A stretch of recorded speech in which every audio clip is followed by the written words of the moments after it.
same root cause. What if we systematically misunderstand that cause?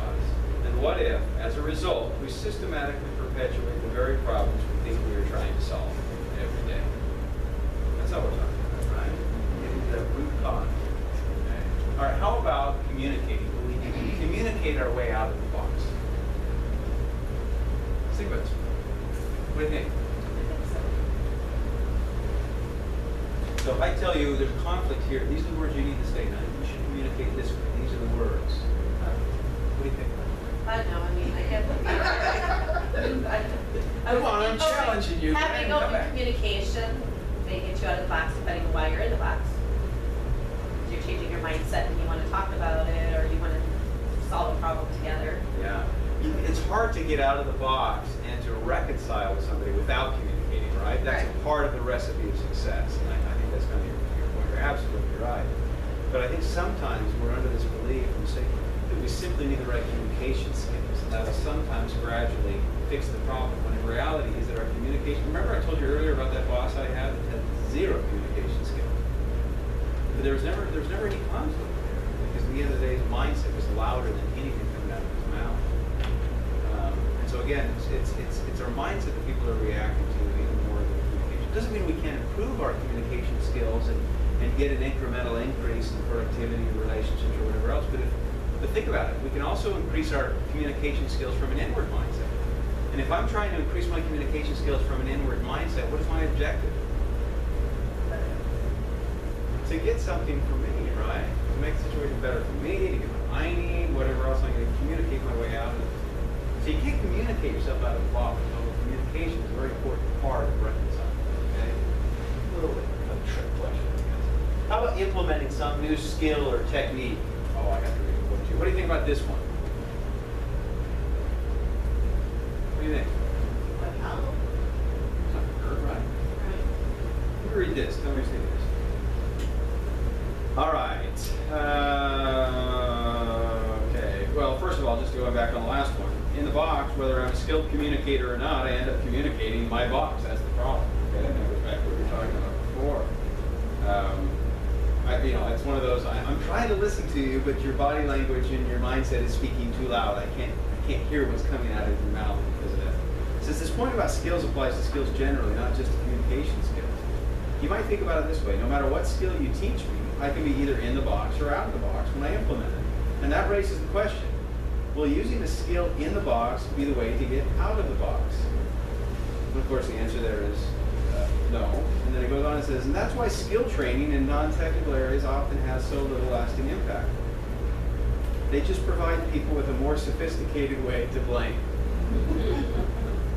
Because now, if we're already in that inward mindset, now we have another skills. It's one more way to show that somebody else is failing.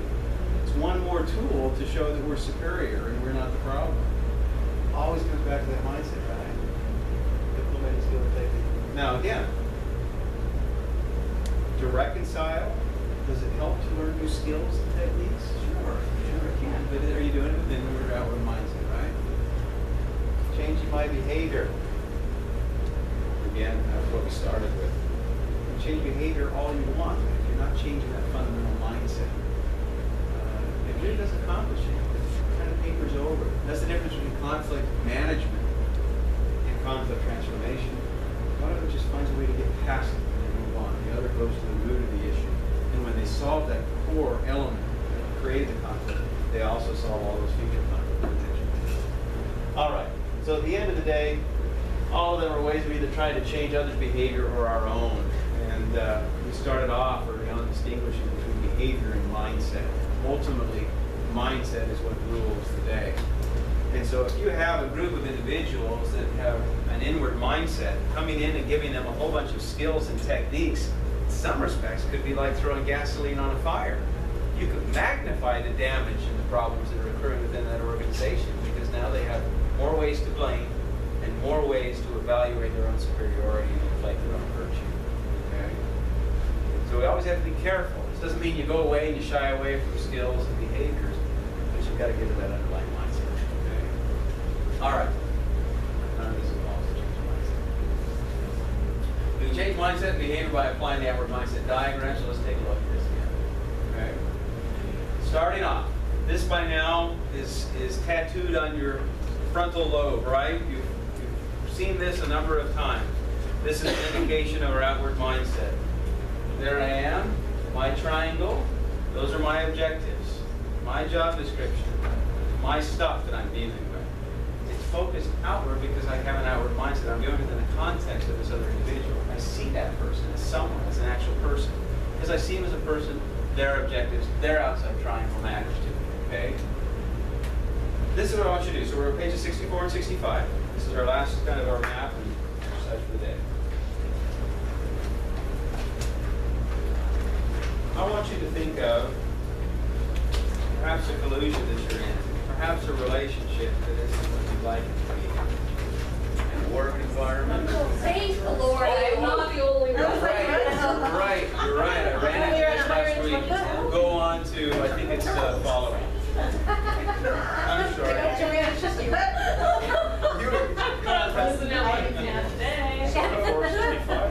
I don't have it. 128. Nope. 126. 126.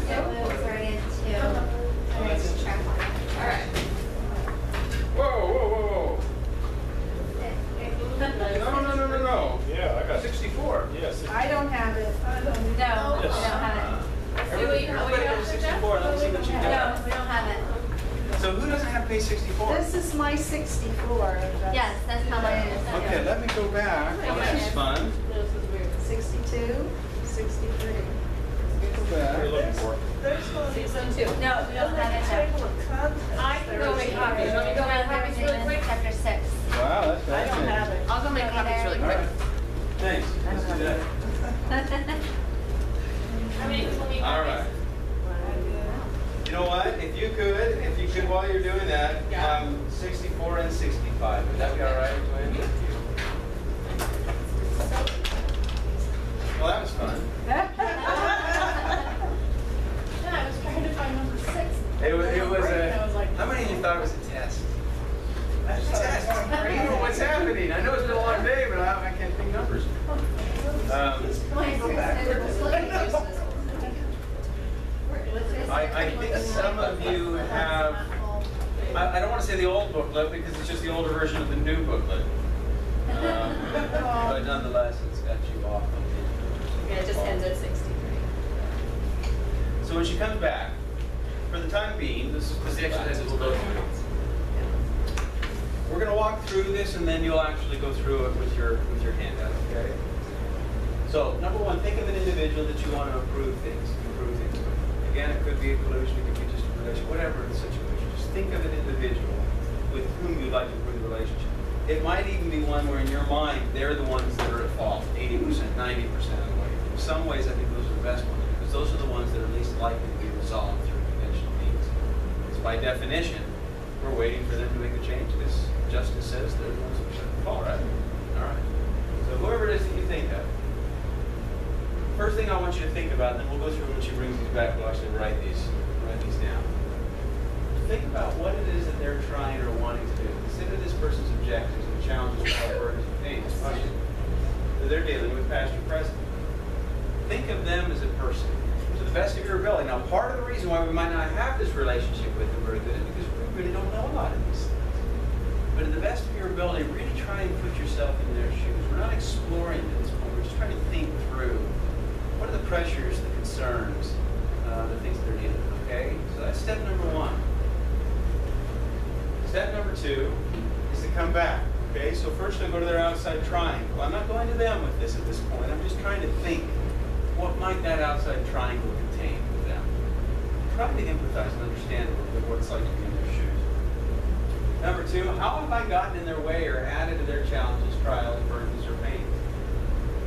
Really think that. Now that might take a little time. But once you begin to think about it, if you're anything like me, you might finally come up with something, but just as quickly you'll say, well, yeah, but the only reason I did that was because they did, right? And so you'll think through and you automatically start rotating in your own little collusion cycle. But just think of the things. Think of the things that you might have done. Thank you, Joanne. Sure.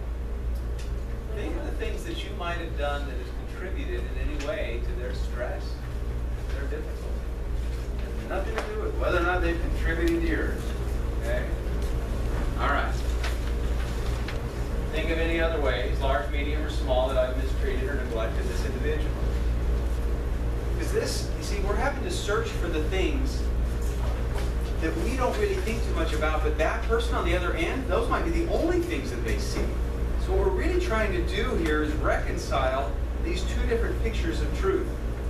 We've got ours, they've got theirs. So what we're really trying to do is flesh out this half and see them as another person. So think through number 2. How have I gotten to where I am at their challenges? So now that you've all got pages, and thank you again. Do you know what? It is Yeah. page 125. It's on 125. Just so you What? know. I just turned this over, and I saw it's on 125. That is fun. Yeah.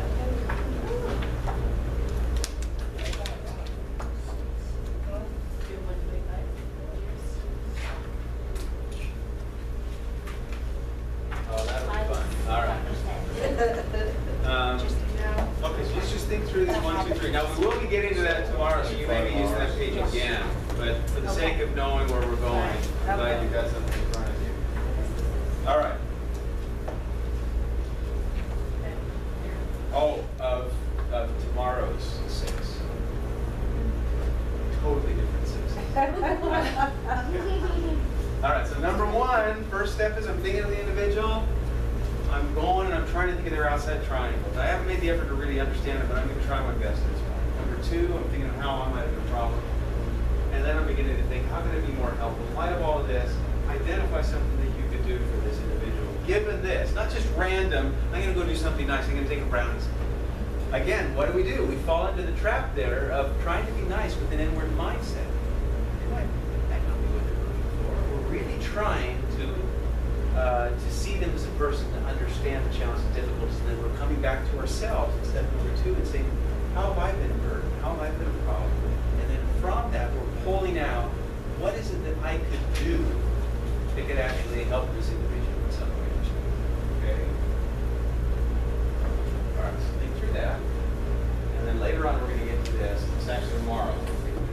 Really, in fact, help or not by my actions. I can't remember which of you mentioned that, but somebody brought up actually finding out if it's helpful to make things better. We'll get to that tomorrow. Okay? All right.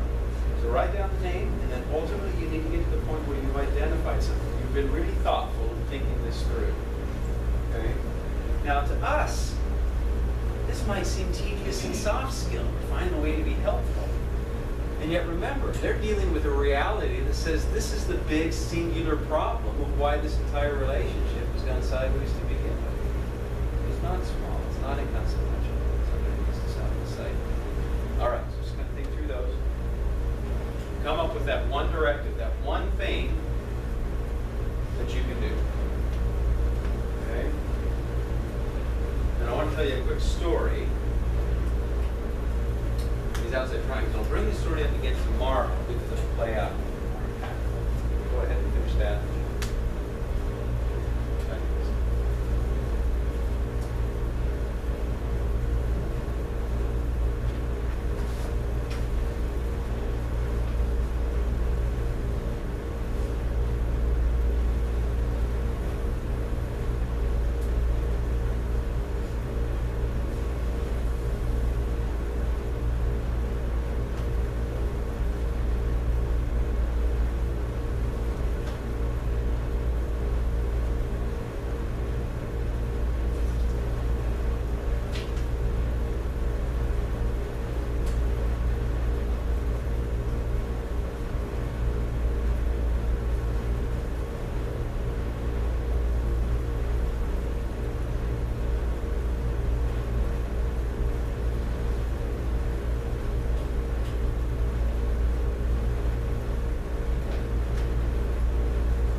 a little big and you know in your heart of hearts you won't actually do it, come up with something smaller and easier.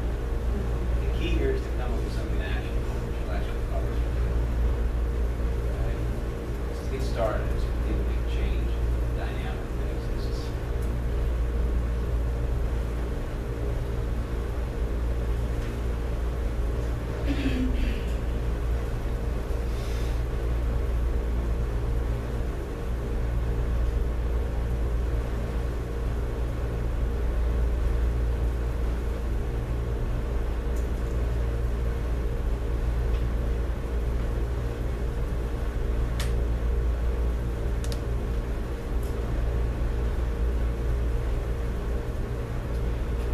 You remember in that, when you were going through that collusion, we said, who needs to change? And it was both of us. We said, who thinks they need to change? We both think the opposite person. That's the scary place. See, what we're beginning to explore here is those first opportunities, those first steps that begin to crack that dynamic. They start off with trying to take a moment to understand the outside trying to the best of our ability. And this one, we're not even asking necessarily to go and actually talk to them. We're just simply trying to think through what this might be, to see in some way you might actually be adding pressure to the burden. And then come up with something actionable. And we'll come back to that in just a moment. I want to give you an example of the power of a outside triangle mindset of an individual that becomes really curious. Again, those are the power. Become really curious. Become really curious about people around you. Seems like I'm always going back to this particular job. There was an instance there where I was the department that I was running. We were under a lot of pressure. We were doing a lot of things. It was one of those exciting times. Tons of pressure, but we're succeeding. We're hitting it out of the park. There's just crazy amounts of pressure. And there was another department that we were to some extent dependent upon in order to really carry out our tasks and our things. And we interfaced with them quite a bit. And the lady that was running the department, I'd always just had a huge amount of respect for. She was heads and tails smarter than me, just more capable. But she was just so fun to work with and just got stuff done. Over a period of time, stuff just stopped happening. And I wasn't getting anything on time from her. Stuff was falling apart. I noticed in other areas. I began to kind of investigate and see that others were suffering from her lack of progress and things that she should be done as well. And once in a while, I'd send her an email, hey, still waiting.